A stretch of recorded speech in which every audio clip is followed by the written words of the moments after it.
जिन्होंने बंगाल को टेरर का, माफिया राज का और कटमनी एंड करप्शन का अड्डा बना दिया हो, वह टीएमसी अब नहीं चाहिए। इन लोगों ने यहां पर आम जनमानस के सामने, नौजवानों के सामने,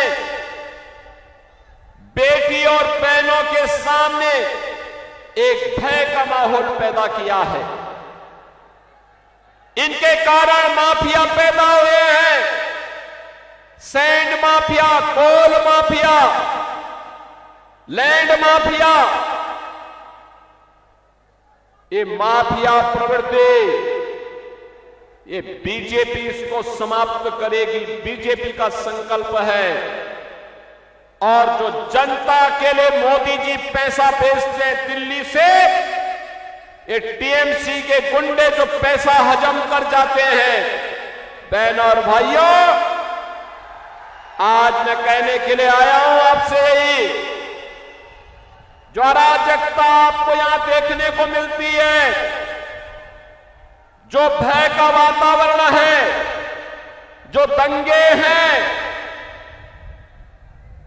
जो माफिया राज है, सैंड माफिया और कोल माफिया का वर्चस्व दिखाई देता है, जो विकास के पैसे में कटमनी और करप्शन की भेंट चढ़ जाता है, इससे इसी प्रकार की बुरी स्थिति आज से 9 वर्ष पहले उत्तर प्रदेश की भी थी। याद करिए, उत्तर प्रदेश 9 वर्ष पहले वहां हर दूसरे तीसरे दिन एक दंगा होता था। कोई पर्व और त्योहार नहीं हो सकता था। बहन और बेटियां सुरक्षित थी, गुंडागिर्दी चरम पर थी, अपराध चरम पर था, माफिया हावी थे और जनता की सुविधा और जनता के विकास के लिए आने वाले पैसे में ऐसी डकैती पड़ती थी। इसका उपचार केवल और केवल एक है, और वह है डबल इंजन की भाजपा की सरकार, डबल इंजन की भाजपा की सरकार। बहनों और भाइयों, आज आप देख रहे होंगे, जब उत्तर प्रदेश के अंदर माफिया की हड्डी और पसली को यूपी का बुलडोजर ठीक करता है और उसकी संपत्ति को अपने कब्जे में लेकर के गरीबों का आवास बनाती है, तो माफिया राज समाप्त हो जाता है। आज यूपी में न कर्फ्यू है, न दंगा है, यूपी में अब सब चंगा है। याद करिए, पहले राम जन्मभूमि के लिए हमें आंदोलन करना पड़ता था, राम भक्तों पर गोलियां चलती थी। मुझे अभी एक कार सेवक मिला है यहां पे, और राम भक्त कह रहा था कि मुझ पर 1990 में ये टीएमसी की ही पार्टनर पार्टी समाजवादी पार्टी ने गोलियां चलवाई थी, इनकी सरकार में गोलियां चली थी। ऐसे यूपी में भी जैसे ममता दीदी को राम नाम से चिढ़ है, दुर्गा पूजा से चिढ़ है, ऐसे ही यूपी में भी चिढ़ होती थी।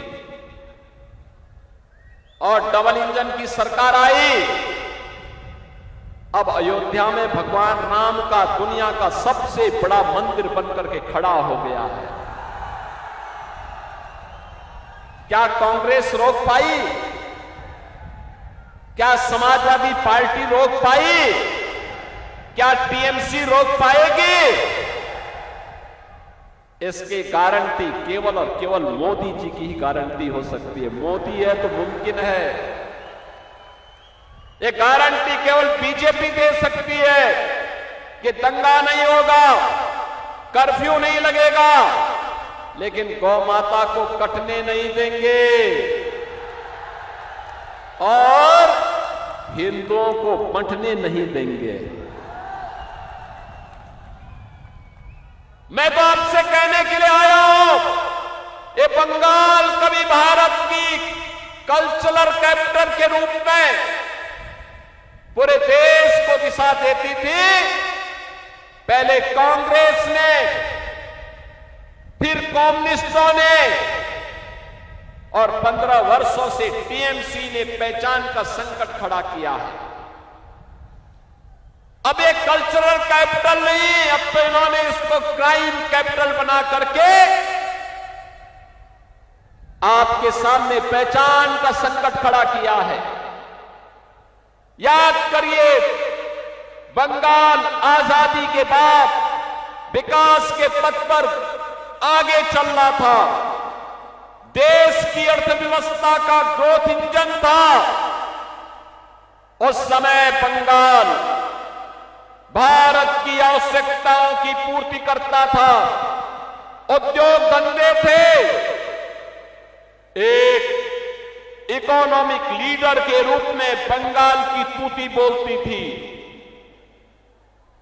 नौजवानों के लिए नौकरी भी थी तो रोजगार भी था, अन्नदाता किसान प्रसन्न था,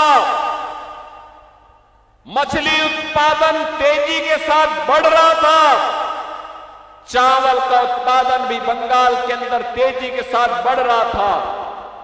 लेकिन पहले कांग्रेस ने, फिर वामपंथ ने और 15 वर्षों में टीएमसी ने इसको भ्रष्टाचार का, भय का, अराजकता का एक केंद्र बना करके आज चावल का उत्पादन घट रहा है, मछली उत्पादन का काम कम हुआ है, यहां के संसाधनों पर माफिया हावी हो रहे हैं, नौजवान के लिए नौकरी और रोजगार गायब, किसान प्लान करने के लिए मजबूर है क्योंकि उसको उसकी उपज का दाम नहीं मिल पाता है।